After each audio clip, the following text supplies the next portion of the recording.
E para dar início às clínicas tecnológicas de hoje, nós convidamos para fazer uso da palavra os ceramistas Ralph Perrupato, da Cerâmica Parapuã, de Minas Gerais. Seja bem-vindo.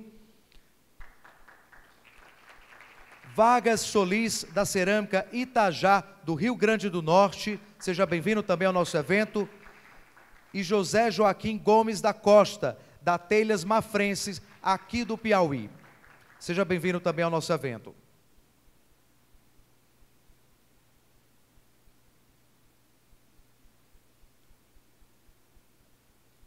Convidamos também para subir ao nosso palco o consultor do Sebrae, Jefferson Santos. O Jefferson Dias Santos é pós-graduado em Gestão de Pequenos Negócios pela USP. Tem MBA em Gestão Financeira, Auditoria e Controladoria pela Fundação Getúlio Vargas. Ele também é graduado em Ciências Contábeis. Ele atua como coordenador estadual do projeto da Construção Civil do Sebrae no estado de Minas Gerais e é autor do livro Como Gerenciar Pequenas Empresas. Seja muito bem-vindo também ao nosso estado e ao nosso evento. Com vocês.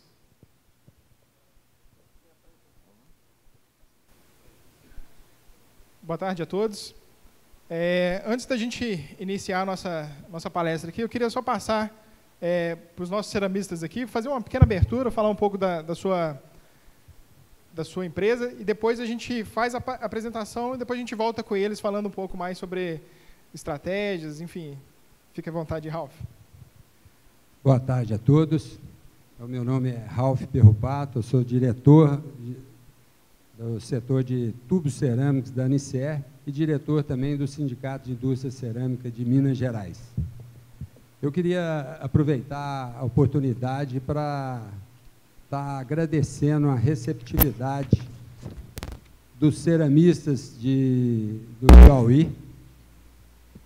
Fomos muito bem recebidos aqui e parabenizar também pelo belo trabalho que eles fizeram aqui, a infraestrutura e a coragem, né, que eles estão tendo nos investimentos que a gente tem visto aí nas cerâmicas que foram visitadas. Parabéns, né, pela coragem de estar investindo aí no setor e no país. Bom, eu vou ter também uma pequena apresentação aqui, mas depois do Jefferson, que eu ia mostrar um pouco dos produtos que a gente desenvolveu lá na nossa empresa. A minha empresa está situada em Pará de Minas, que está a 75 quilômetros de Belo Horizonte, num polo em torno de 160 cerâmicas, todas elas produzindo o bloco de vedação. Então, no meio dessa turma, a gente sempre procurou estar fazendo um produto diferenciado para sair fora dessa concorrência. Então, isso que depois eu vou estar mostrando um pouco aqui. Vou passar aqui, então, para o Vargas. Boa tarde a todos, né? Meu nome é Vargas. Hoje eu estou presidente do Sindicato da Indústria Cerâmica lá do Rio Grande do Norte, encerrando agora o segundo mandato, final do ano. E sou diretor da Cerâmica Itajá, uma empresa de 42 anos, né, familiar. Estamos localizados lá no Rio Grande do Norte, a 200 quilômetros da capital. E produzimos telhas extrusadas, né, que é um carro-chefe do nosso estado, né, onde nós temos esse produto sendo levado a boa parte dos estados do Nordeste. Antes a gente ia também até o Norte, né, mas fomos empurrados, não passamos mais do Ceará, mas a outra parte do Nordeste a gente consegue atender com esse tipo de telha. E nossa empresa ela fica num polo de aproximadamente 30 empresas, né? É um pouco variado entre as telhas extrusadas e os blocos, tanto de vedação e uma empresa que faz bloco estrutural. Boa tarde. Antes de falar alguma coisa, queria falar da alegria que tem a gente aqui do Piauí de receber todos vocês, todos os amigos do Brasil todo. Infelizmente, hoje aqui nesse bate-papo, nessa palestra, isso é apenas do Jefferson, a gente vai conversar aqui um pouco sobre inovação, sobre vendas, né? E realmente pouca gente, mas vamos lá. Eu sou o José Joaquim, sou diretor da Telhas Mafrense.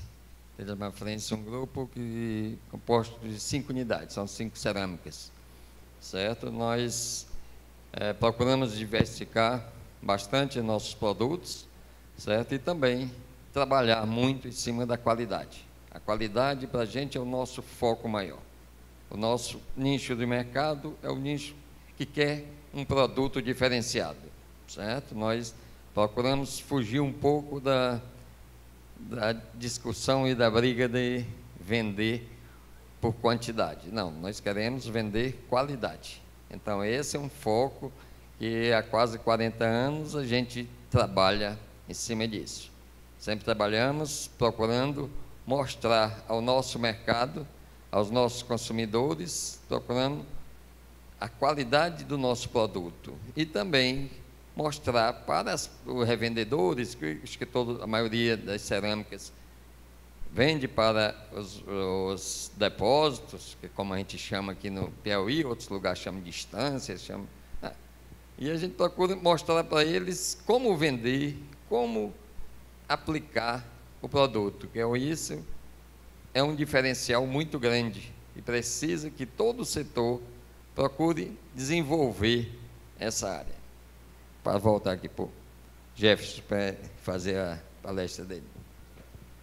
Beleza. Para a gente começar, vou convidar aqui o ceramista para ficar ali só para a gente ver, depois a gente retorna para a gente conversar, ok?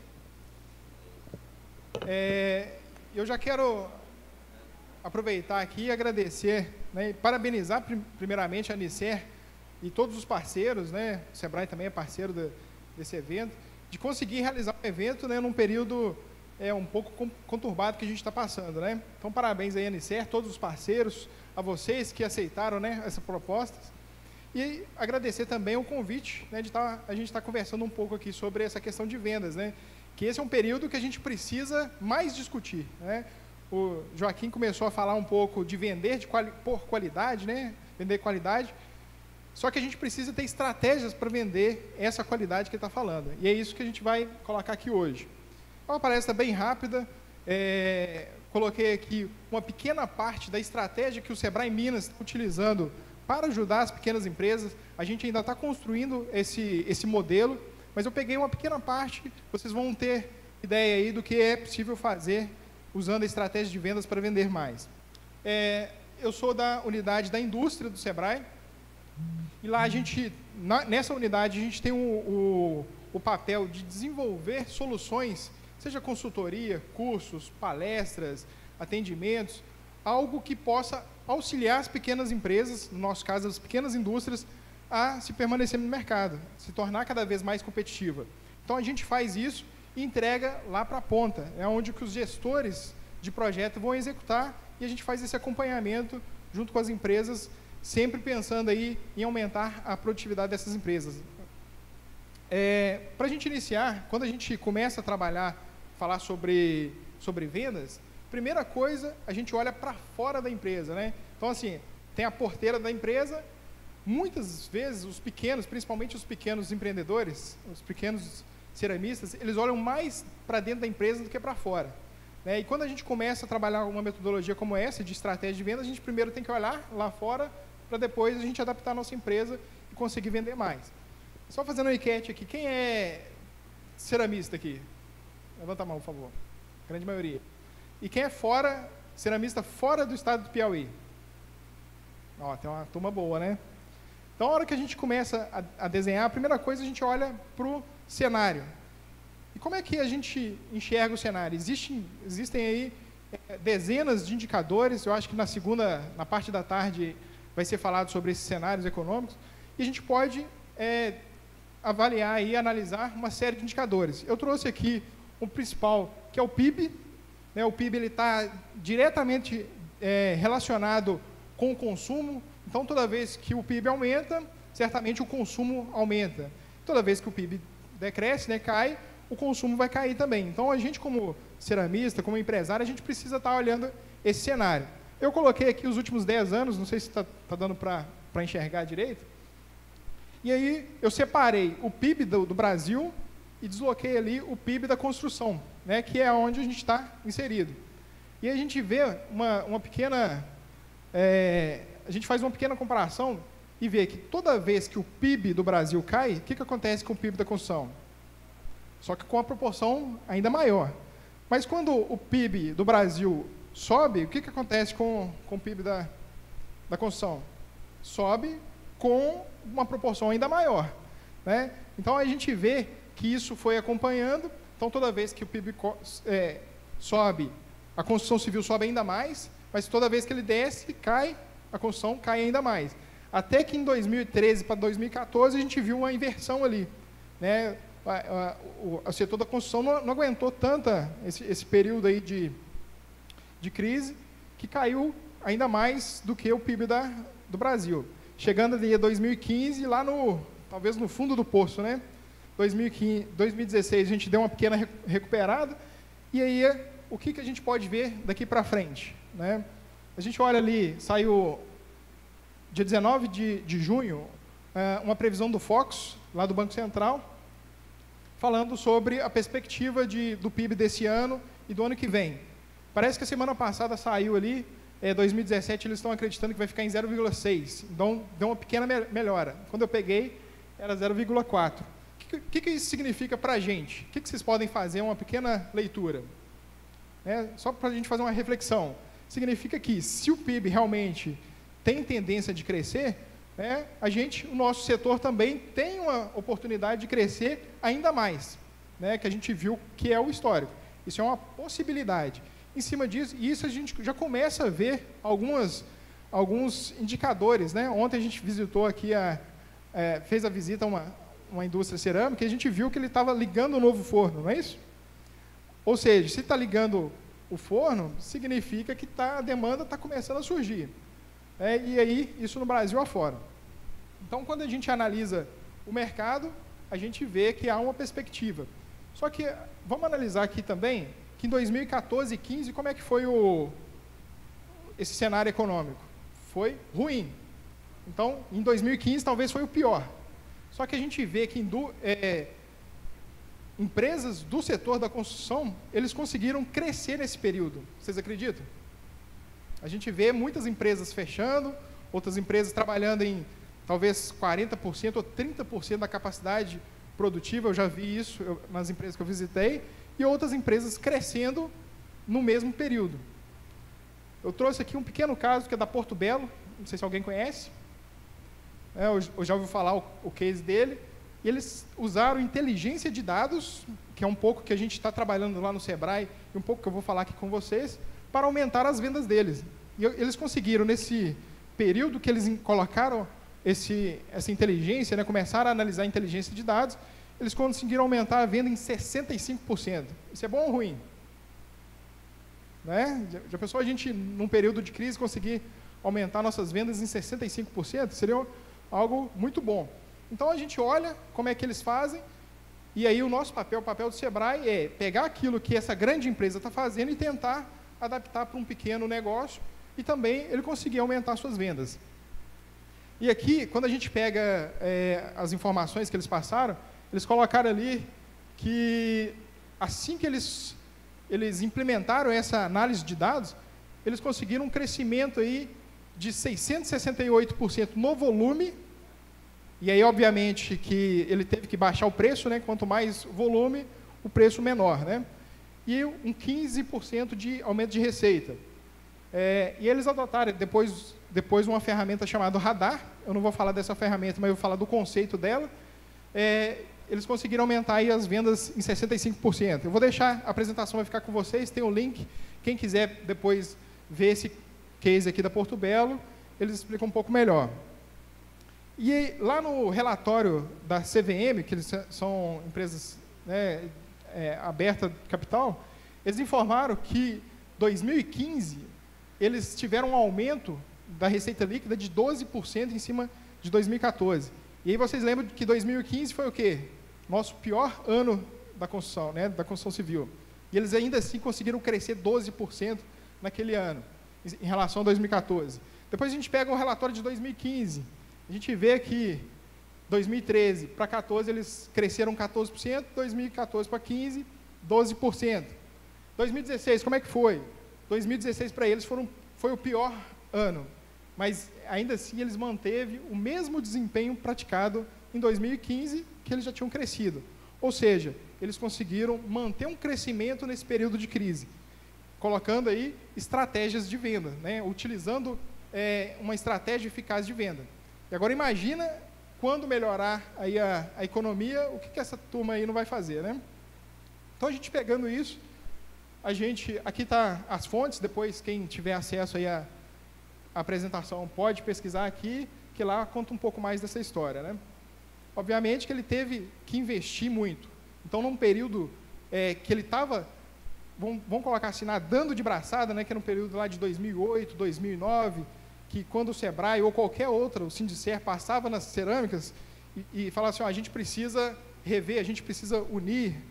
E aí o pessoal falava assim, não, a gente está vendendo, a gente não precisa de apoio, por enquanto.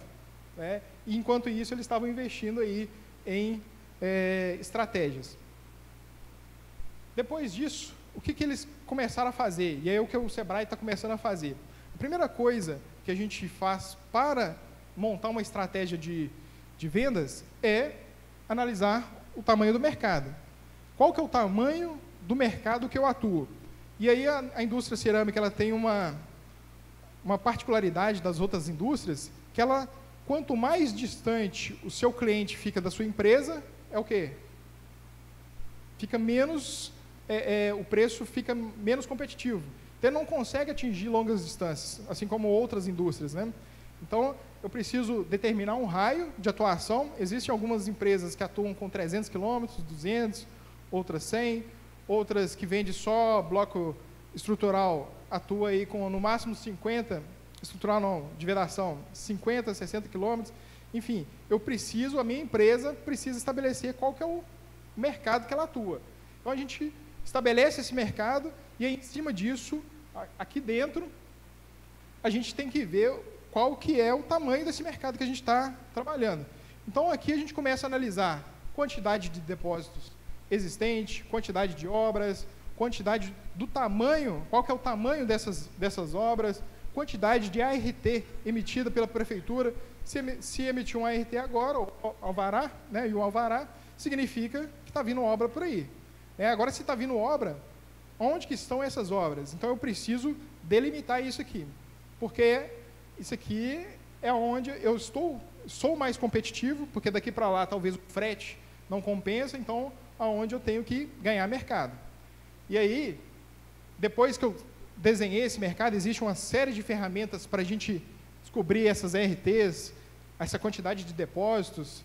A Porto Belo, ela delimitou isso aqui e colocou um cara de moto para rodar e falou assim, ó, você vai rodar em todas as ruas e eu quero a quantidade de depósito, a quantidade de obras, pega o telefone que a gente vai trabalhar essas informações. Então, eles fizeram isso. Depois, com o passar do tempo, existem ferramentas que a gente pode pegar que também são eficientes. Ok? Então, para desenhar uma estratégia, analisamos o mercado, o cenário, conhecemos o tamanho do mercado, do nosso mercado. Existem algumas ferramentas aqui, como o MCC. Alguém conhece? Monitor da Construção Civil? Já ouviu falar? É um site, uma empresa que é paga. Eles vendem informação e eles monitoram cerca de 4.300 construtoras. Eles fazem um acompanhamento contínuo de 24 mil obras no Brasil inteiro. Abrangendo aí 80% do mercado formal, né? Eles não conseguem atuar aí no mercado informal. E aí, para a gente colocar lá dentro do nosso círculo lá, aqui tem algumas informações. Eles colocam aqui, por exemplo, o fluxo de obras, né? O número de obras tanto prontas quanto lançadas e entregues. Aqui ele consegue falar assim, ó, dentro desse raio que você delimitou, tem tantas obras em fase de fundação, tantas obras em fase de estrutura, tem tantas obras em fase de acabamento. E aí eu sei quais e onde que estão essas obras. Eles também fornecem ali para a gente o tipo de obra, se é obra residencial, comercial, turística, do governo, enfim. Eles conseguem colocar para a gente por metro quadrado, qual que é o metro quadrado de cada obra daquela, qual que é o metro quadrado por região, por construtora, por padrão, né, se há médio padrão, baixo padrão, alto padrão. Então, assim, a gente consegue ter toda a informação e colocar dentro do nosso, né, da nossa área de atuação. Essa é uma ferramenta paga, obviamente, que não é muito cara, então, que é caro. Então, um pequeno ceramista aí, ele não seria capaz, talvez, de manter sozinho, mas aí a gente entra com um outro conceito, que não é o nosso tema da palestra, que é o associativismo. A gente tem aqui presidentes de sindicatos, tem a Anicer. Imagina um sindicato conseguindo fornecer, vender essa informação para os seus associados. Né? O associado chega lá e fala, eu atuo aqui nessa região, eu quero saber qual que é a quantidade de obras residenciais de baixo padrão e metro quadrado que vai ter nessa região. E aí o sindicato ou qualquer outra associação possa te fornecer. Então, aí entra aí a questão do associativismo, que eu acho que ontem na palestra também foi falado muito essa questão da importância do associativismo e fortalecer as entidades. Né? Tem uma outra ferramenta aqui também, é um videozinho que eu vou passar, sem fazer a publicidade da... Essa plataforma encontre empresas por ramo de atuação, como estabelecimentos comerciais, indústrias e uma infinidade de negócios. O acesso é ilimitado a mais de 28 milhões de CNPJs no Brasil, podendo filtrar por estado, cidade, rua, entre outros. Refine sua busca combinando filtros como atividade econômica para ter sua lista de clientes ideais. Cada empresa tem um profile específico, com informações sobre impostos, potencial de consumo, dados para contato, quadro societário e muito mais. O SIM tem inúmeras funcionalidades para as operações do dia a dia. Compartilhe oportunidades com outros usuários ou adicione empresas como favorito. Salve pesquisas e inicie um monitoramento. Quando uma empresa com o perfil desejado abrir, você será o primeiro a saber. Com o Maps, você encontra informação georreferenciada e simples, distribuída em um mapa. O NeoGraph interliga pessoas e empresas, evidenciando outras empresas de um determinado cliente e grupos econômicos. O BI proporciona uma visualização mais analítica, que auxilia gestores na compreensão do mercado. Já o History é uma ferramenta que mostra o histórico desde a abertura de uma empresa. Veja alterações de sócios, atividade principal, entre outros. Isso vai ajudar a qualificar um fornecedor e prevenir fraudes. Portanto, se sua empresa pretende prospectar mais clientes e compreender melhor o seu mercado, vá além. Então, assim, é uma ferramenta, né? Depois eu não coloquei aqui o site, porque não é o objetivo a gente divulgar a empresa, mas falar o que já existe aí no mercado para a gente pegar informações de cliente. Vocês viram lá que vocês podem cadastrar, por exemplo, depósito, né? Como o Joaquim falou. A cada vez que abrir um depósito novo dentro daquele raio, eu sou o primeiro a saber. Então, são informações que eu posso chegar lá e já fazer, né, a negociação com aquela empresa. Ou obra, enfim, o que tiver. Vocês viram ali que foram 28 milhões de CNPJs, né, no Brasil que eles conseguem captar. Tem uma outra ferramenta aqui também, que é, esse aqui eu acho que é mais comum, Empresas do Brasil. Alguém já ouviu falar? Aqui tem informações de todos vocês. Se a gente colocar ali, eu sei... qual que é o capital social de cada um de vocês. Né? Então, isso aqui é um dado público. Se vocês colocarem lá empresasdobrasil.com, você vai abrir essa página aqui, e aí a gente pode fazer, isso aqui é gratuito, vamos fazer aqui então, loja de comércio de material de construção, por exemplo. Então, eu coloco ali, clico ali, ele vai abrir em todos os estados, vamos procurar ali no Piauí, cliquei no Piauí, tenho todas as cidades do Piauí, vamos colocar Teresina. Então, aqui está todas as empresas de material de construção de Teresina. Se eu clicar aleatoriamente em uma aqui, ela vai me abrir telefone, eu só coloquei a tarde ali, porque como vai ficar público, eu peguei isso aqui aleatório, né? E o proprietário está aqui, né?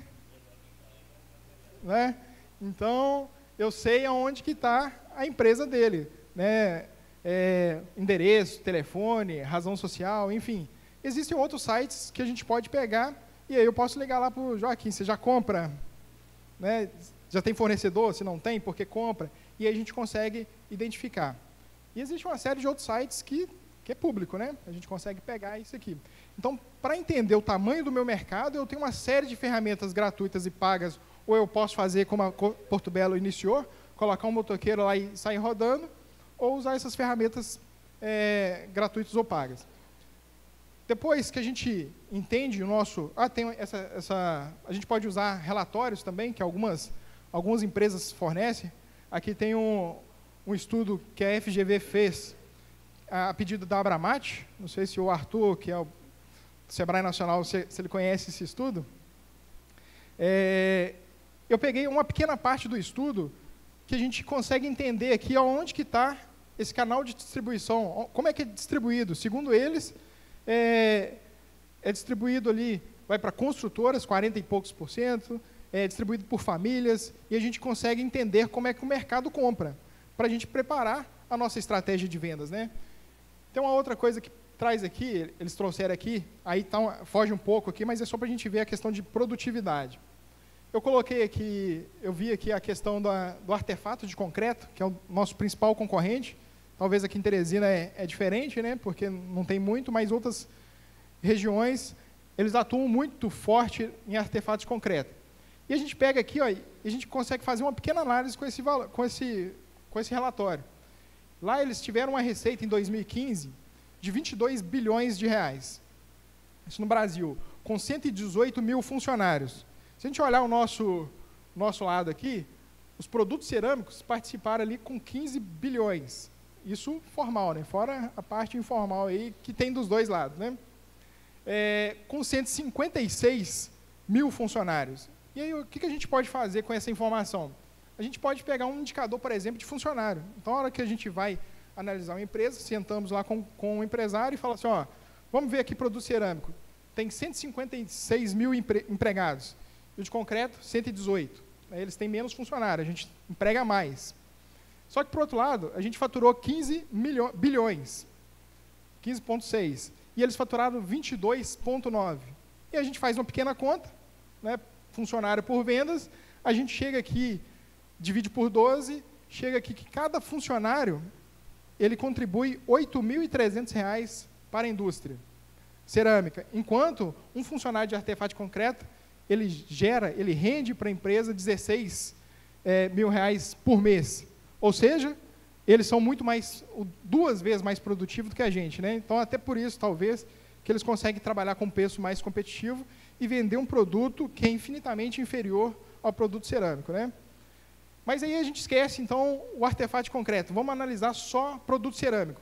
E aí eu vejo, no Brasil, ou Minas, a gente pode fazer essa conta, e eu vejo aqui que a média, então, nacional está 8.300. Aí eu vou lá para dentro da minha empresa e faço a minha conta. Quanto que eu faturei, quanto é o número de funcionário? Se eu estou abaixo desse valor, de 8.300, eu sou menos competitivo. Então, tem gente mais competitiva que pode trabalhar com preços melhores do que o meu. Agora, se eu estou com valores superiores a 8.300, opa, eu sou competitivo, eu tenho que melhorar a minha estratégia, mas eu ainda estou bem no mercado. Então, assim, só com um simples relatório a gente faz uma pequena análise. Se eu estou com a produtividade baixa, por exemplo, o meu aqui está dando R$ 6.000 por funcionário, o que eu tenho que fazer? Né? O Sebrae tem uma série de consultorias, por exemplo, consultoria de processo produtivo. Eu vi que aqui no vídeo estava falando sobre o Sebrae Tech, que vocês podem procurar para aumentar essa produtividade. Né? Tem outras soluções, tem o Procomp, que é um trabalho com a CNI, com o Sebrae, também com o objetivo de aumentar essa produtividade. Vocês têm que avaliar isso e melhorar a produtividade de vocês. Ok? Ficou tranquilo? Conta simples de fazer, né? Mas voltando aqui, então, depois que a gente conhece o nosso mercado, sabe como pegar as informações, a gente precisa entender também os produtos substitutos. Que aí a gente vê uma série de ceramistas brigando um com o outro, não sei se aqui acontece, mas em outros estados acontece, enquanto existem produtos substitutos ganhando força né? A gente está criando aí um tubarão, enquanto os dois ceramistas estão brigando. Quando um acaba com o outro, o tubarão vem cá e come ele. Que são quem? Né, o bloco de concreto e a telha de concreto. Então, o artefato de concreto está ganhando força frente ao produto cerâmico. Telha de PVC também está ganhando muita força, está crescendo. Mesmo sendo produtos com qualidade, né, que o Joaquim falou, inferior, mas eles estão ganhando mercado, né? A gente precisa observar isso também. Tijolo de vidro também está crescendo mais ou menos, mas eles estão começando a crescer. Parede de concreto, isso aqui, lá em Belo Horizonte, está muito. Eu visitei muitas obras lá, que eles conseguem fazer uma casa dessa aqui em um dia, né? E eles vão batendo laje por laje. Claro que a qualidade final fica comprometida, mas eles ganham em produtividade e está ganhando muito mercado. E a gente precisa ficar de olho nisso. Parede de isopor, alguém já viu? Quem foi na FEICOM esse ano, na Feira da Construção lá em São Paulo, viu que uma principal inovação que eles estão colocando no mercado é essa parede de isopor, que não pega fogo e ele consegue fazer a estrutura não utilizando o tijolo, né? Então, está começando a surgir no mercado aqui. E uma outra, que eu não sei se vocês conhecem, que é a telha de fibras vegetais. Alguém já ouviu falar? Lá em Minas, a gente tem na cidade de Juiz de Fora uma empresa francesa chamada Onduline, que ela tem trazido para o mercado essas telhas, que ela fica igual à nossa, só que com fibras vegetais, e eles vêm falando aí sobre sustentabilidade, enfim, mas estão ganhando mercado também. Infelizmente, foi o que falado na palestra de ontem, né? Quem contrata a obra nem sempre é o usuário final, e acaba contratando algumas coisas aí que vai comprometer futuramente. Mas a gente precisa estar de olho nisso, e aí, mais uma vez, o associativismo, aí, os presidentes dos sindicatos precisam juntar aí com os ceramistas para a gente começar a combater isso aqui, né? Ou a gente melhorar o nosso produto, a nossa estratégia de venda, porque o nosso produto já é bom, só que o pessoal com produto ruim, vendendo o avião caindo, consegue vender mais que a gente, né? Enfim, mais uma vez, o associativismo fica a dica.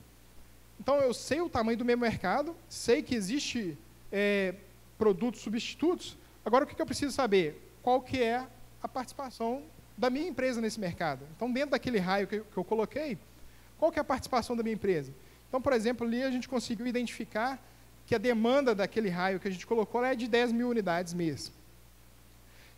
10 milhões, vamos colocar. Se eu participo com 500 mil unidades mês, eu estou com 5% do meu mercado, né? Então, aí eu consegui definir o meu mercado e como que eu vou manter ou crescer frente a esse mercado. Porque se eu permanecer do mesmo jeito, eu posso ser engolido por esse mercado, né?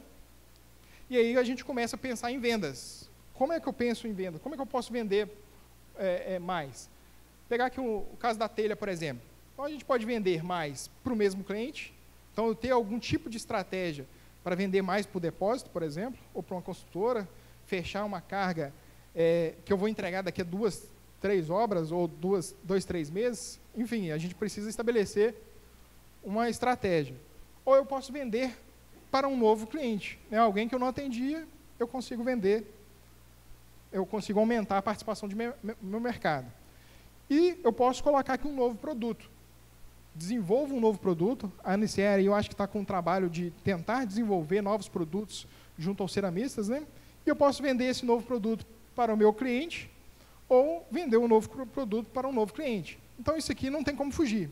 Ou eu faço assim, ou eu permaneço do jeito que eu estou, né? Então, eu já sei o tamanho do meu mercado, estabeleço a estratégia, e, obviamente, que a gente precisa de um apoio de um consultor para estabelecer isso aqui. Aí a gente começa a utilizar, como a Porto Belo fez, a inteligência de mercado. Então, eu pego a relação, todo aquele banco de dados, seja pago, seja gratuito, seja pela Anicer, seja para aquele site que eu coloquei, e a gente coloca no nosso, a gente chama de funil de vendas, né? Então, a gente coloca lá no nosso funil. Então, eu pego todas essas informações. Eu preciso agora converter essa turma toda em venda.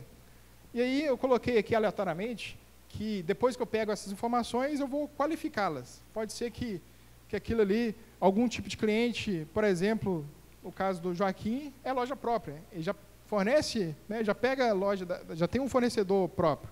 Então, aquele ali não é o meu público-alvo, eu não vou conseguir vender para ele. E eu vou qualificando esse cliente. Depois já tenho uma base de cliente qualificada, coloquei telemarketing ali, mas pode fazer visita, entrar em contato, fazer o contato com esses clientes. Depois eu vou mandar uma proposta para ele, né, de fornecimento, de preço. Posso fazer uma negociação com esse cliente e chegar aqui no fechamento, que é o mais importante. Então, eu coloquei um exemplo aleatório aqui, de tudo que eu peguei de base de dados, suponhamos que a gente vai qualificar ali 25% das empresas não serve para a minha empresa. E aí eu tenho 75% aí de potenciais clientes. Eu converto aquilo ali para telemarketing. Eu começo a ligar para aquelas pessoas, alguns não atendem, outros não existem, né? Algumas bases ali, como é base da Receita, as empresas já fecharam e talvez não existem, e aí 70% existem. Aí eu mando proposta. 20% só dessa turma que eu liguei aceitaram as minhas propostas. Né? Eu falei assim, você pode mandar que eu vou avaliar. Dessas 20%, 10% falou que eu poderia ir lá conversar com ele para a gente tentar uma negociação. Fui lá, sentei, negociei e apenas 3% comprou. Isso aqui é muito ainda. Né? Se a gente colocar 3% de todo mundo, é um número ainda muito alto, mas aqui é um exemplo para a gente ver. E aí eu consigo entender, se 3% compraram, né, de mim, e cada um comprou 10, vamos colocar 10 mil unidades, eu sei uma média, né, que o meu perfil de cliente compra. Então, se eu preciso vender 100 mil unidades, eu preciso de quantos clientes? Mais ou menos aí 10 clientes, né? Se cada um compra 10. Então, se eu coloquei 100 lá e saiu 3, eu preciso colocar 330 e poucos para vender, para conseguir os 10. Então, eu preciso de uma base de 300 possíveis empresas, clientes, para conseguir fechar os meus 10 clientes e fechar, né, o que eu sou capaz de produzir. Aí a gente começa a tomar cuidado, porque se eu colocar 1000 lá em cima, eu vendo aqui ainda mais e não consigo entregar, e aí eu posso queimar a imagem da minha empresa. Ok? Essa é uma estratégia chamada funil de vendas, a Porto Belo utiliza, muitas grandes empresas utilizam. Nós, empresários, acabamos utilizando isso aqui de forma intuitiva, né? A gente, às vezes, não coloca uma estratégia, mas a gente utiliza mais ou menos essa informação aqui. E os consultores nossos ajudam a definir essa parte aqui. E, por fim, o que é venda? Né? Nada mais é do que você pegar o seu produto e entregar para o cliente. Básico, simples, né? A forma que é difícil, o processo que é complicado. Então, eu tenho dois tipos de venda, que é a venda direta e a venda indireta. Na venda direta, eu posso ter lá loja própria, como é o caso de alguns aqui, posso tentar fazer um e-commerce, pouquíssimas empresas que trabalham com isso aqui, com vendedor próprio, e aí essa loja própria ela tem o contato lá com o meu consumidor final, né? Seja com pedreiro, enfim, com o meu consumidor. O e-commerce também, e o vendedor próprio eu posso colocar ele para fazer contato lá com construtoras, empreiteiras, incorporadora, posso fazer contato com grande varejo, com pequeno varejo. Cada um desses canais tem uma estratégia diferente, tem um preço diferente que eu vou trabalhar. Eu posso ter representantes comerciais, que é o mais comum, é muito comum a gente ver representantes, só que a indústria perde porque ela não tem o contato direto com o seu consumidor final. Posso ter distribuidores compartilhados, enfim. A questão é, o meu cliente, no final, ele vai querer comprar, o cliente final, ele quer comprar o produto com um preço fechado, não importa de onde está vindo. Então, se eu quero vender, se ele quer comprar um tijolo ou uma telha por R$1, qualquer um desses caminhos ele tem que fazer, tem que chegar a R$1 lá para ele. Porque se chegar menor, obviamente, que a gente vê, foi até falado na palestra de ontem, que o cliente ele pesquisa preço, né? E aí, em cima disso, você vai estabelecendo sua estratégia. Quanto mais empresas tiverem, né, etapas tiverem aqui para chegar lá, menos a indústria vai ganhar, porque a conta é de trás para frente. Se é R$1 aqui, talvez 50 centavos aqui, 30 centavos aqui e 15 centavos lá na indústria. Né? e assim por diante. Então, cada uma empresa tem que estabelecer sua estratégia, né? Os consultores, principalmente os consultores do Sebrae, ajudam, de uma certa forma, ao empresário a saber qual que é mais interessante para ele, onde que ele vai ganhar mais. Enfim, seria basicamente isso. Coloquei aqui apenas uma lâmina de tendência, mas os meninos aqui depois vão falar melhor.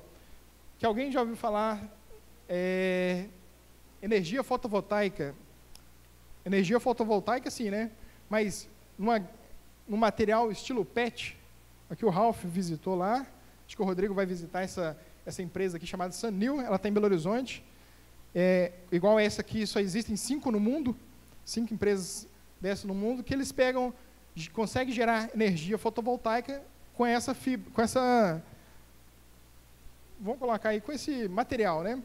E ele pode ser colocado em qualquer lugar.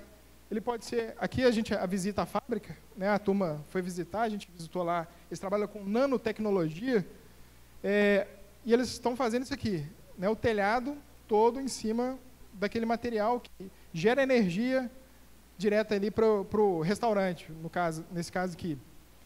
Pode ser colocado no vidro, né, numa fachada, aqui seria muito interessante, né, tem muito sol.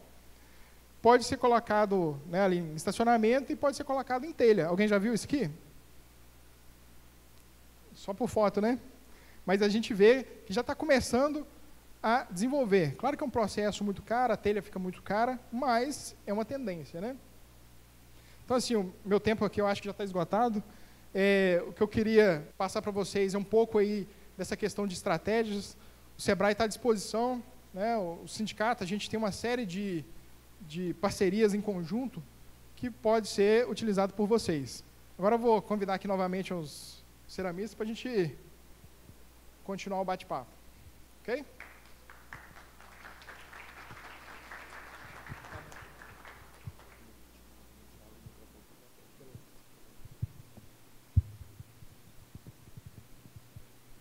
Lembrando a nossa plateia aqui nesse momento, as perguntas estão liberadas, tá bom? Quem quiser fazer alguma pergunta, levanta a mão que a gente leva o microfone, ou faz daí mesmo. E os nossos palestrantes convidados estão disponíveis para conversar com vocês. Bem, eu passar aqui para o Ralph, que ele vai fazer uma apresentação rápida aqui da empresa dele.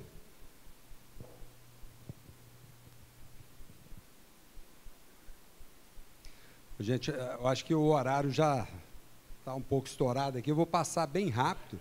Aí, se alguém tiver interesse em ver alguma coisa, a gente pode estar olhando aqui depois da palestra. Mas isso aí é a nossa fábrica, onde é produzido o tubo cerâmico, né? A gente iniciou fazendo... Era uma fábrica que foi desenvolvida para tubo cerâmico. Aí, nesse caso, nós perdemos mercado para o PVC. Esse produto é fabricado numa extrusora vertical, que é uma extrusora alemã própria só para tubo cerâmico. Pode passar. Aí é um estoque de tubo no cliente. Pode passar. Hoje já desenvolvemos o tubo conjunto elástico. Ele é feito com um anel de borracha, um acoplamento rápido e estanque. Pode passar. Aí é uma obra, isso aí foi feito em Brasília. Esse é o estoque, né, de tubos lá na nossa fábrica, é todo paletizado também. Isso aí a gente às vezes usa muito o nosso sindicato, né, a gente faz feiras, aí é uma casa que a gente fez lá em parceria com o sindicato de Minas e nós colocamos os nossos tubos também no evento da construção. Esse aí são vários tipos, né, tubos e conexões. E eu queria até também agradecer, nós temos um cliente aqui que é até ceramista, além da cerâmica que nós visitamos hoje, né, do João Martins, no forno dele, tive o privilégio de estar lá entre os fornecedores. Ele colocou, substituindo uma tubulação que seria de refratário, ele fez com tubo cerâmico. E a gente usa também, fabrica uns tubos de menor diâmetro, que é vendido para fundição também. Pode passar.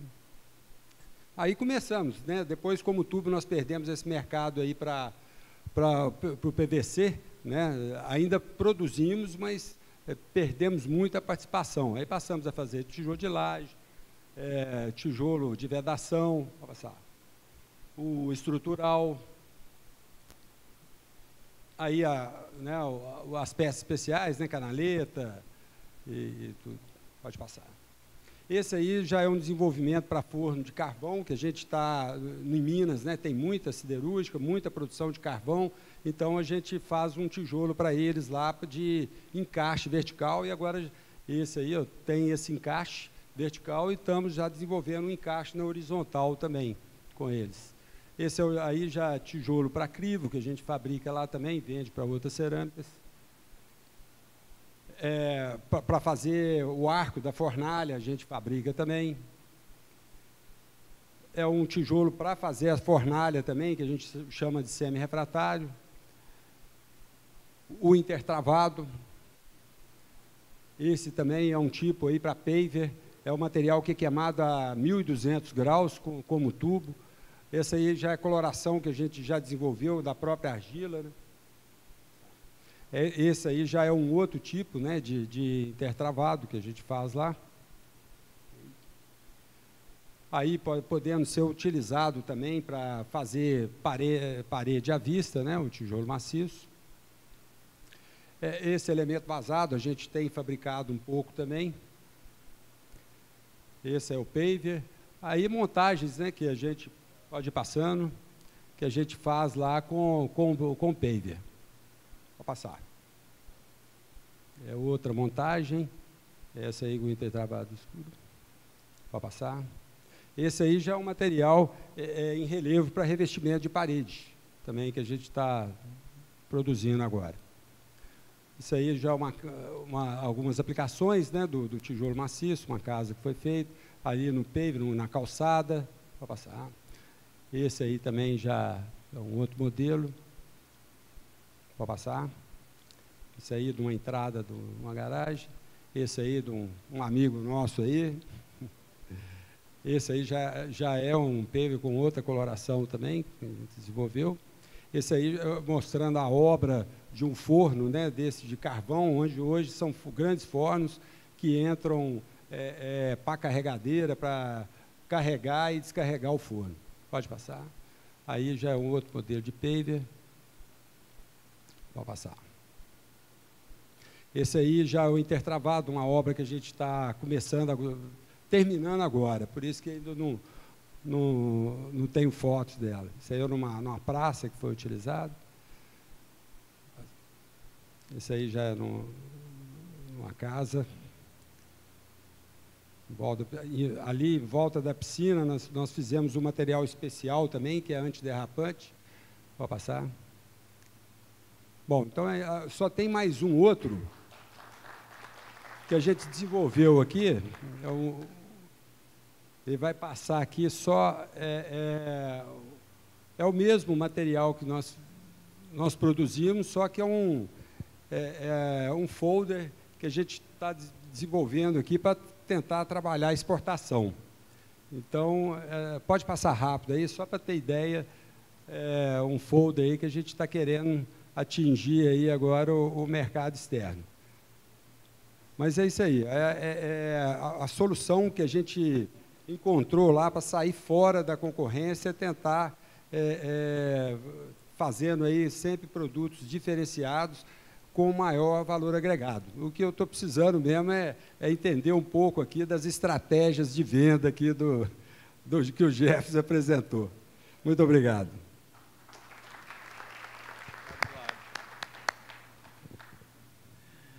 Jefferson está de lado do homem lá, né? Então vai ficar fácil para ele. Bem, pessoal, minha empresa, né? Não vou ficar pequenininho, né? Tentar falar para vocês de forma pequenininha, mas minha empresa tem um porte diferenciado, né, da empresa de Ralph, de Zé Joaquim, em termos de tamanho mesmo, né? Essa é a realidade, né?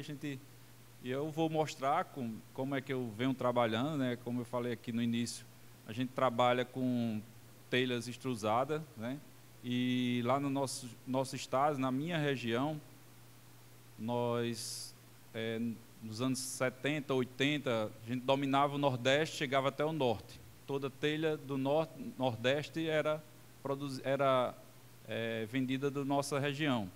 E uma região lá no estado, especificamente, era a região do Vale do Açu. E uma região lá, a região do Seridó, a partir do final dos anos 80, anos 90, deu um boom, né, na fabricação dessa telha, e eles começaram a produzir uma telha de um tamanho bem menor do que a nossa, mas menor, muito menor do que a nossa. E na época eu usei como estratégia, né, a nossa empresa usou como estratégia, aumentar um pouco mais a nossa telha. Alguns colegas da nossa região, eles baixaram também, tentaram copiar a telha porque estavam perdendo mercado. E a gente foi à frente, né, nós aumentamos um pouco mais a nossa telha e eu acho que foi a nossa salvação, né? Então, com isso a gente começou a ganhar o cliente, né? Começamos a ter um material diferenciado. Naquele município que a gente entrava, a gente conseguia realmente sobressair. Foi uma estratégia que nós colocamos em prática e deu certo. Hoje a nossa região está voltando novamente para o tamanho que não deveria ter saído, né? Jamais. Então, esse foi um pouco de estratégia que a gente usou na época, que será provavelmente uma tendência do setor de cerâmica, tentar, já é uma tendência, né? Eu acredito que vai aumentar ainda mais, tentar aumentar mais os seus produtos para que a gente tenha mais competitividade na hora da obra, né? Tanto de blocos como das próprias telhas mesmo, né? A gente sabe que as telhas de concreto, ela hoje tem uma área de cobertura bem maior, né, por peça do que a nossa. Então, provavelmente a gente também deva chegar a esse patamar de ter uma telha um pouco maior para cobrir com menos peças. Agora, nesse momento, né, de dificuldade, nós também começamos a pensar diferente. Então, a gente vem agora trabalhando a telha Caribe, que é uma coisa, para a nossa região, nós temos poucas empresas que trabalham no estado com a telha prensada, né? Nós temos apenas 2 empresas que trabalham com a telha prensada, uma produção baixa, e nós estamos entrando no mercado com a telha Caribe. Uma telha bastante interessante, né? Porque ela tem um peso muito baixo, comparado às telhas prensadas. Chega a um pouco mais de 30% na redução do peso. E sem perder nenhuma característica de resistência e tudo mais, né? E acredito também é uma tendência, né, do mercado, né, receber esse tipo de material como as telhas prensadas, material de fácil colocação, um transporte também com maior volume do que uma telha prensada e até mesmo a telha nossas convencionais. E ultimamente a gente tem também trabalhado a questão dos pisos e revestimentos. É um pouco nessa linha, né? Até como o Ralf falou, né? A gente muitas vezes tem que tentar encontrar um caminho, né? E a nossa fábrica ela tem ido também nessa direção, né? A gente tem trabalhado esses revestimentos, são revestimentos também com características rústicas, né? Naturais, características rústicas, e tem dado bastante certo, né? A gente tem participamos agora semana passada de uma feira, né, lá no estado, em Mossoró, onde nós construímos uma casa, né, a casa cerâmica, e lá a feira chama-se Casa Mix. Então nós fizemos essa casa, foi bastante visitada, né, mais de 3.000 pessoas, né, fizeram visita nessa casa, foi a vedete da feira, né, e assim, todos os produtos utilizados nessa casa foram produtos cerâmicos, todos os revestimentos que foram aplicados, né, a construção, telhados e tudo mais. Então, assim, agora estamos trabalhando agora com a Casa Co, né, que iniciou quinta-feira lá no Rio Grande do Norte, também produtos da minha empresa está lá presente no espaço do Sebrae, né, as paredes do espaço Sebrae tem nossos produtos, e a partir de 2 a 9 de outubro, o setor cerâmico vai estar representado dentro do espaço Sebrae, lá na Casa Co. Então, assim, são trabalhos que a gente vem tentando fazer com tendências, né, que a gente entende que estão chegando, né, principalmente essa questão dos revestimentos cerâmicos, dos pisos cerâmicos. Eu acho que é a nossa vez agora E estive conversando com fornecedores de pedras lá no estado, e eles dizem que a venda da pedra está em baixa. Então, acho que a venda da cerâmica está chegando à procura. Acho que é o momento da gente atacar, né, todos os estados, de certa forma, atacar e colocar realmente a cerâmica no uso, não só mais em paredes e em telhado, mas também em calçadas, né, como ontem o prefeito já sinalizou, né, o uso de calçada nos passeios públicos, né, mas eu acho que a população, acho que é um espaço que nós estamos tendo, né? Então, trabalhar arquitetos, né? No meu caso, tenho trabalhado os arquitetos e tem dado bastante certo. Então, assim, são formas que a gente tem tentado encontrar, né, para sair um pouco desse momento difícil da venda do produto convencional nosso. A nossa telhinha lá é uma telha de valor muito baixo, né? Valor agregado muito baixo. Então, assim, vocês ainda sentem uma dificuldade maior de manter a fábrica com todos os custos, com um produto de valor agregado e com uma briga muito grande que está acontecendo no nosso país, a briga pela venda do produto. E aí o pessoal tem baixado qualidade e muito mais tem baixado os preços. Então, assim, tem dificultado bastante as vendas e a forma que a gente lá tem tentado encontrar para sair um pouco dessa crise.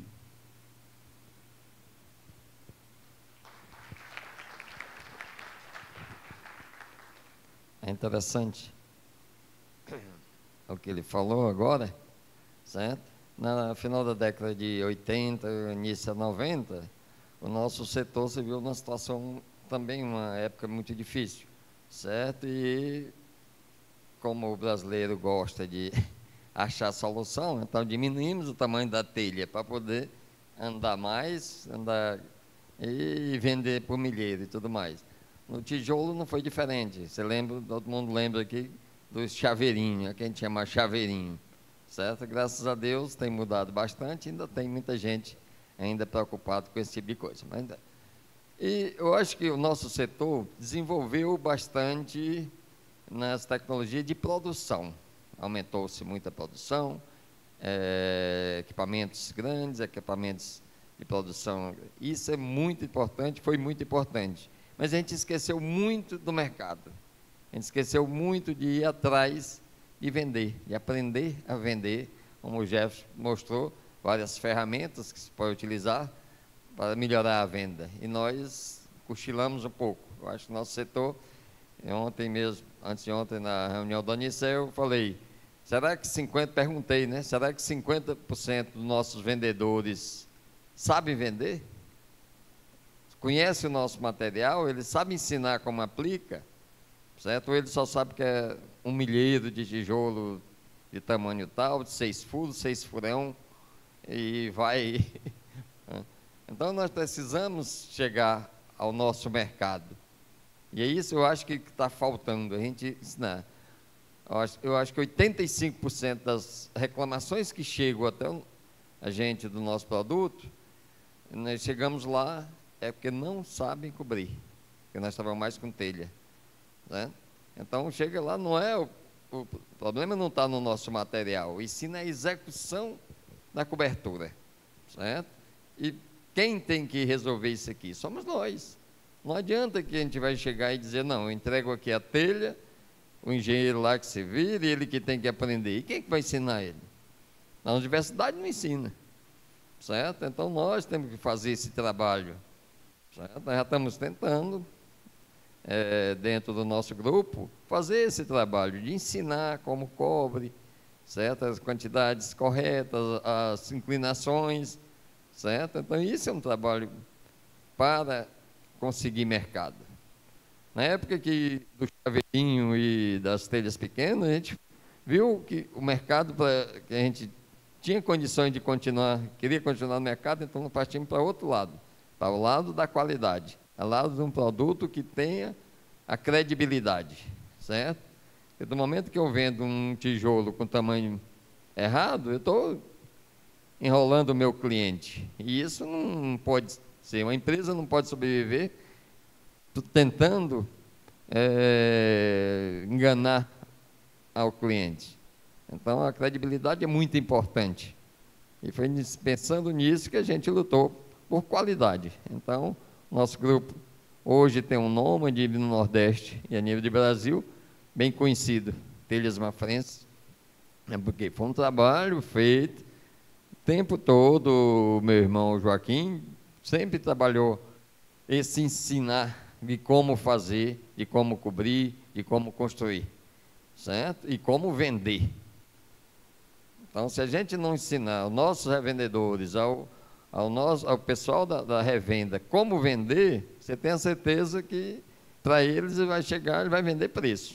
Na hora que chega e diz, tem um milheiro aqui, não, essa aqui é tanto, e já vai querendo vender. Ele quer fechar o pedido ali e entregar o material, certo? Se ele não souber. Se ele souber, aí ele vai colocar o material devido para o cliente. Ok?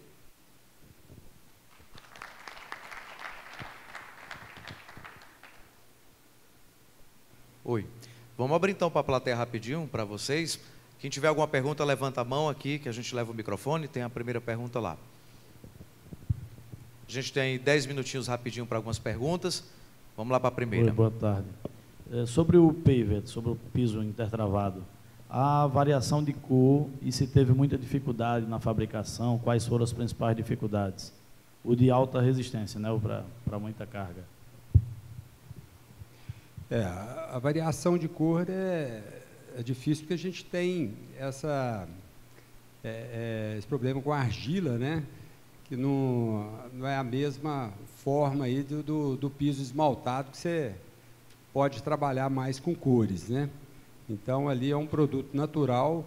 O que nós conseguimos até agora foi desenvolver com argila mesmo, um piso mais escuro, ali do marrom com um cinza bem escuro, uma argila mais vermelha e outra mais clara, né, um tom bege. Então, essas três que a gente conseguiu até agora. Mas é o que de material assim, de paver natural, é o que existe mais no mercado aí do exterior. Eu e o Luiz já tivemos umas visitas em fábricas da Alemanha, Dinamarca. Os pavers lá, eles trabalham basicamente nessas três colorações. E a resistência, a gente, como é material queimado a 1.200 graus, a gente consegue resistência bem alta, de 60 a 100 MPa de resistência. Uma pergunta para o Jefferson aí e o Zé Joaquim. Viu, Jefferson? Para você e Zé Joaquim aí, que o setor nosso está sofrendo muito com o mercado.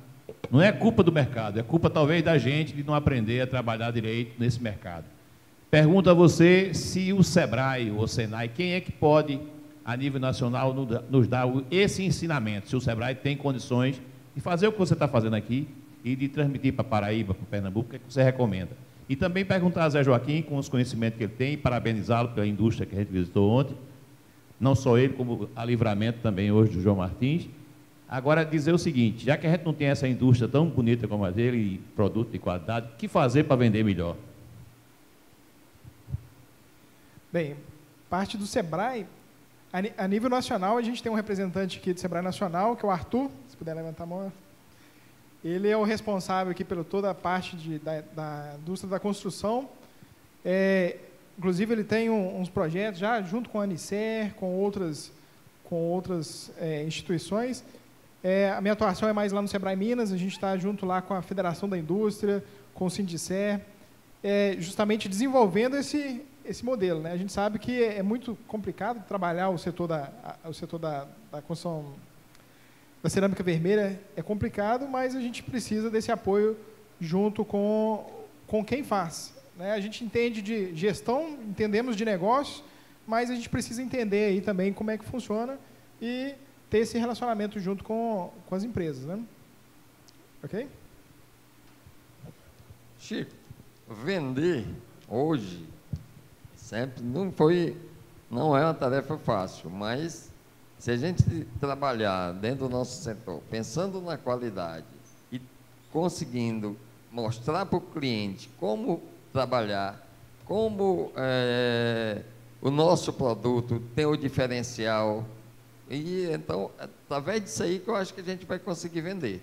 Se a gente ficar esperando, eu estou aqui como se estivesse numa loja esperando que alguém venha comprar, nós não vamos vender não, certo? Nós só vamos vender se a gente for ensinar as pessoas como cobrir, mostrar a qualidade da cobertura, mostrar a qualidade de uma parede feita com o nosso material, que é bem diferente de uma parede feita, moldada de concreto, mesmo usando um pouco da nossa, com a lajotinha no meio, é diferente, certo? Mostrar para ele que, está aqui, você recebeu uma casa, moldada, tudo foi feito bem rápido, beleza, certo? E no dia que tu for aumentar a casa, será que tu vai ter o cuidado de quando for cortar ali, você vai saber como encaixar a parede, fazer a junta?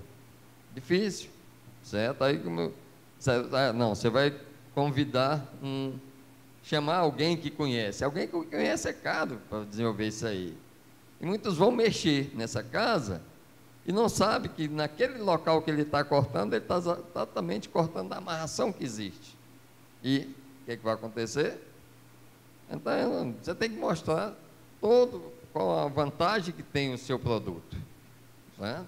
Se você mostrar que tem o seu produto e o seu produto realmente tiver qualidade, você tem certeza que a gente vai conseguir vender. Aí já não é nem uma pergunta, mas até o que o próprio Chico falou, a Anicer já vem desenvolvendo há muitos anos essa questão da coisa do conhecer o seu produto. Nós fizemos lá atrás uma parceria com o Sebrae Nacional, um projeto para atendimento de 250 cerâmicas, né? Acho que foi isso, no primeiro programa, que era o conheça o seu produto. O porquê? 400, né? Por que isso? Porque nós entendíamos na época que o fabricante de tijolo, principalmente de tijolo e telha, ele copiava o vizinho, comprava as matrizes e fazia o que o vizinho fazia. Mas ele não entendia do negócio dele, ele não sabia para que servia aquele produto. Por que ele tinha que fazer dentro de certas regras, porque aquele produto, ele não é só para fechar um vão ou para cumprir uma casa, ele tem outras funções além daquilo. Então, as preocupações de fabricação deveriam ser outras. Depois nós desenvolvemos um outro projeto, a Anicer desenvolveu um outro projeto, junto com o Sebrae Nacional, de novo, para atender 700 empresas. Isso correspondia a mais ou menos 10% do mercado produtivo do Brasil. É um número astronômico, se a gente perceber o tamanho desse país. Um esforço absurdo, tá? Que já envolvíamos, além da questão da qualidade do produto interno, a explicação para que ele servia dentro do mercado, mas também as preocupações ambientais que a gente tinha que incorporar, tanto na fábrica como para o mercado. Por que isso? Porque a gente precisa entender que o nosso produto ele tem que ser uma solução, uma vantagem para quem vai construir, e não uma desvantagem. Então, cada vez mais que você diminui o tamanho dele, você passa a ser uma desvantagem no processo construtivo, porque a argamassa é mais cara do que o nosso produto. Então, se você diminui, você não está ganhando mercado, você está perdendo esse mercado, porque ninguém é bobo que daqui a pouco ele descobre que ele está fazendo uma casa muito mais cara, gastando mais produtos do que ele deveria.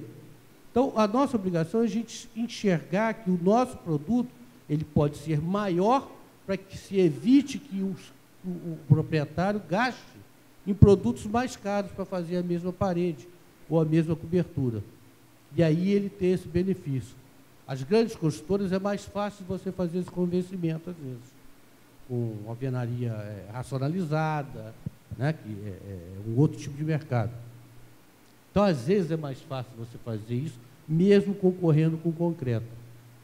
Tá? Porque o nosso material é mais leve, termicamente é melhor, mas, por outro lado, nós não temos esse produto no Brasil inteiro com a mesma geometria. Isso dificulta para os escritórios de projeto. Então, é esse ponto de vista que a gente precisa entender. Eu acho que agora nós precisamos um outro projeto na Anicer, que agora mais, visar mais o mercado.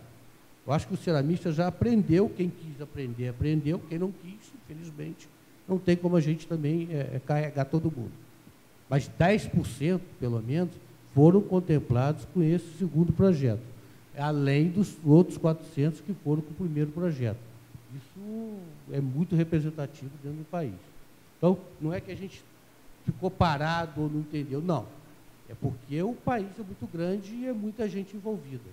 Infelizmente, os próprios fabricantes de matriz ainda não perceberam que quando eles incentivam a você fazer um produto menor, ou quando você encomenda, ele não tenta te convencer que aquilo é pior para você, ele contribui para o fracasso do negócio dele também. Então, a gente precisa fazer esse link aí, essa ponte, para que todo mundo passe a entender que não é piorando o produto que você vai aumentar o mercado, muito pelo contrário. Encerramos então as perguntas por causa do tempo. As considerações finais de vocês, nossos convidados e palestrantes. Só, exatamente, como o Papo Luiz falou, a Anicer já teve todo esse trabalho, mas ainda precisa bem mais, certo? Eu acho que muita gente que fez o próprio curso não colocou em prática, porque é exatamente, nós estamos perdendo cada dia mais o mercado, e muito pelo nosso produto. Muita gente não está preocupado com qualidade, sim com a famosa bica corrida. Saiu, vende e vai. Isso só atrapalha a gente. Então, nós temos que ver o nosso produto, sempre inovar, sempre procurar tanto a inovação dentro da fábrica, mas também fora, certo? De como utilizar o nosso produto. Ok? Bem, quero agradecer aí aos comentários, inclusive complementar aqui, essa apresentação que eu fiz é justamente uma provocação, né? Até hoje a gente pensou para dentro da porteira, né? Porteira para dentro, já foi feito esse trabalho. Agora está na hora da gente começar a enxergar e ter estratégia para o mercado, né? Então, fica aí a provocação, o Sebrae está à disposição, eu coloco lá Sebrae Minas, mas a gente tem ali o apoio do Sebrae Nacional também, para a gente pensar esse modelo e colocar realmente o que é bom para a sociedade, né? O que é bom para quem vai usar um produto, isso já foi falado anteriormente, mas esse é o nosso papel. Agradeço aí mais uma vez a Anicer pelo convite, todos os parceiros, a vocês, né, que realizaram esse evento, e a gente espera realizar um evento lá em Minas também, né? Vamos ver se a gente chega a essa atividade lá. Ok? Obrigado. Só mais aqui, para fechar, com essa entrada da telha Caribe, né, eu senti na pele a diferença da forma que a gente é acostumado a vender o nosso produto por milheiro. Então, de repente, quando você fala o preço da nossa telha simples e fala o outro preço, o pessoal já dá um pulo do tamanho do mundo. Quando você vai colocar em metro quadrado para ele, aí ele... Então, assim, eu acho que ainda é um erro muito grande a gente vender material por milheiro, né? Pode ser complementar essa forma, mas os blocos também acontece a mesma coisa, né? Os blocos, os maiores, eles são penalizados quando se fala o preço, né? Quando você vai para o metro, ele, de alguma forma, ele fica ali muito próximo, né? Comparativo. Então, eu acho que é o momento da gente começar também a instigar o ceramista a trabalhar essa outra forma de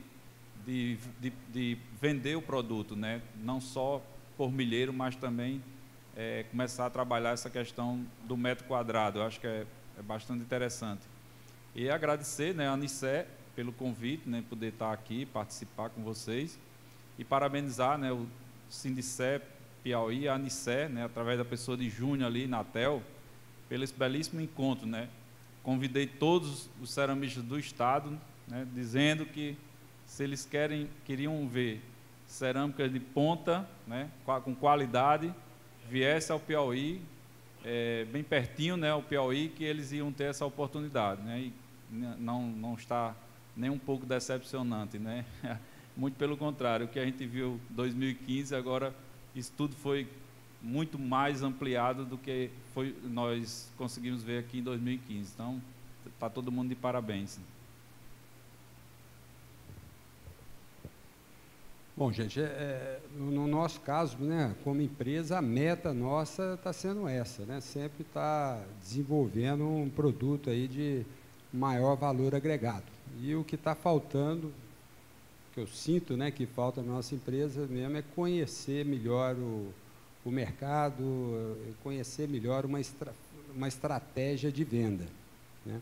Agora, através do sindicato nosso, a gente já está começando, né, Rodrigo, a fazer um trabalho de mais valorização do conhecimento, né, do produto cerâmico. Uma engenheira foi contratada e ela está já desenvolvendo esses trabalhos nas universidades, né, nas grandes empresas, nos calculistas, nos arquitetos.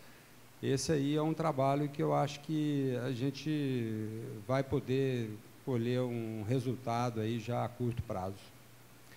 Muito obrigado a todos, então.